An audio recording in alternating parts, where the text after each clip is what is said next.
नमस्कार, मैं वत्सल गुप्ता और आप देख रहे हैं amoryala.com। राजधानी देहरादून में सहस्रारा में बादल फटने ने जहां तबाही मची तो वहां देर रात से ही बारिश देहरादून के अलग अलग हिस्सों में तबाही मचा रही है।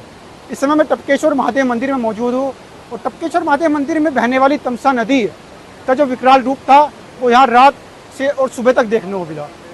मेरे से आप देखिए कि जो तमसा नदी है टपकेश्वर मंदिर के पास से बहती है।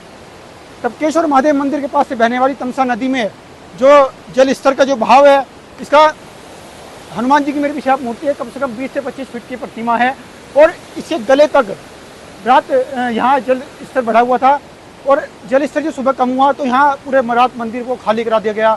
रात ही अलर्ट जारी कर दिया गया था। रात से ही मंदिर में महंत आचार्य जितने पंडित है सबको यहाँ से खाली करा दिया गया था। इस मंदिर में आप अब समय देखते हैं कि सुबह जब पानी उतरा तो इस समय की जो स्थिति है वो आपके सामने है। कितना नुकसान मंदिर का हुआ है और कितनी क्षतिग्रस्त है वो मंदिर कई जगह से हुआ है। टपकेश्वर महादेव मंदिर में अभी पानी उतरा है। लिफ्ट समेत मंदिर का जो काफ़ी एरिया है, जो काफ़ी हिस्सा है, उसको काफ़ी नुकसान हुआ है। और आप मेरे पीछे देखें कि अभी भी जो जलस्तर है वो तमसा नदी का बढ़ा हुआ है। तमसा नदी के जलस्तर की अगर हम बात करें तो ये आम दिनों में काफ़ी कम रहता है। टपकेश्वर महादेव मंदिर में इतना जलस्तर कभी बढ़ता नहीं देखा। आप पीछे देखिए कि जो सामने टपकेश्वर महादेव मंदिर से माता वैष्णो देवी गुफा में जाने वाला जो पुल था वो भी ढह गया है और इसके साथ ही जो बराबर की जो कहीं जो निर्माण था वो काफ़ी ढह चुका है।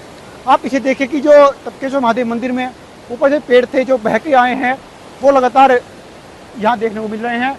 और इस समय मंदिर का जो सेवा दल है वो यहाँ तैयारियों में लगा हुआ है। महादेव मंदिर के महंत कृष्णागिरी महाराज जी हमारे साथ मौजूद है और टपकेश्वर मंदिर में रात तमसा नदी के जलस्तर बढ़ने से जो तबाही मची उसमें क्या क्या नुकसान हुआ उसके बारे में महाराज जी।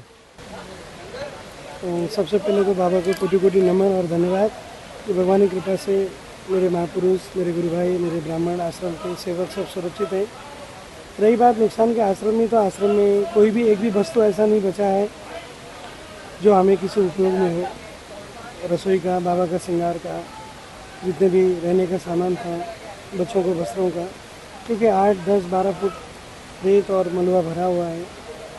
बिजली का सारे सिस्टम खराब है, कैमरे के सारे सिस्टम खराब है, कोई वस्तु सुरक्षित और सूखा नहीं है।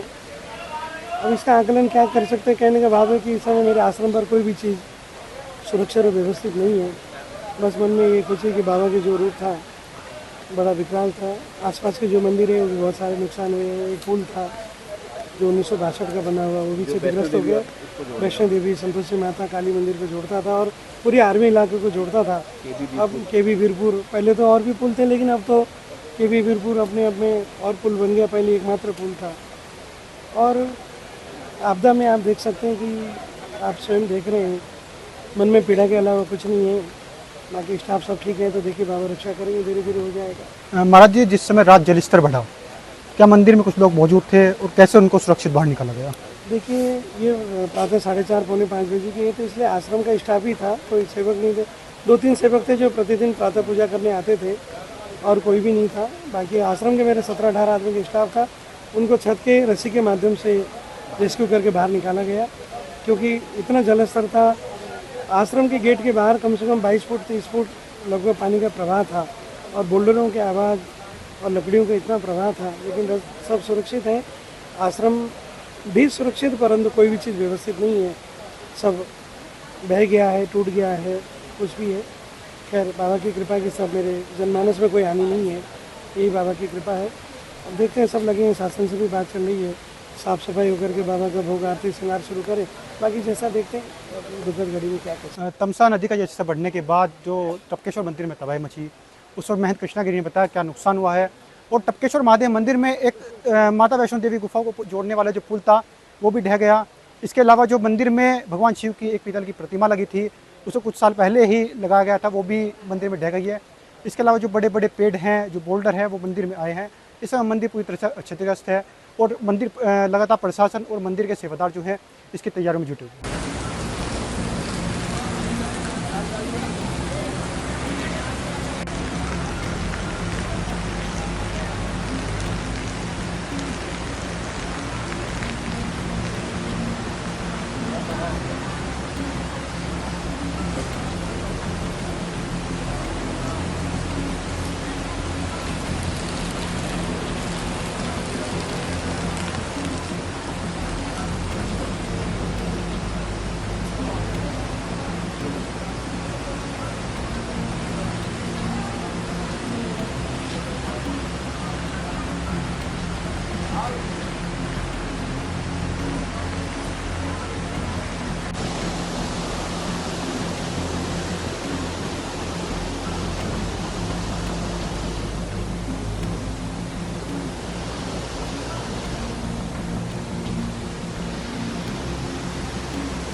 अगर आप ये वीडियो YouTube पर देख रहे हैं तो हमारे चैनल को सब्सक्राइब कर बेल आइकन दबाएं और Facebook पर देख रहे हैं तो हमारे पेज को लाइक करें।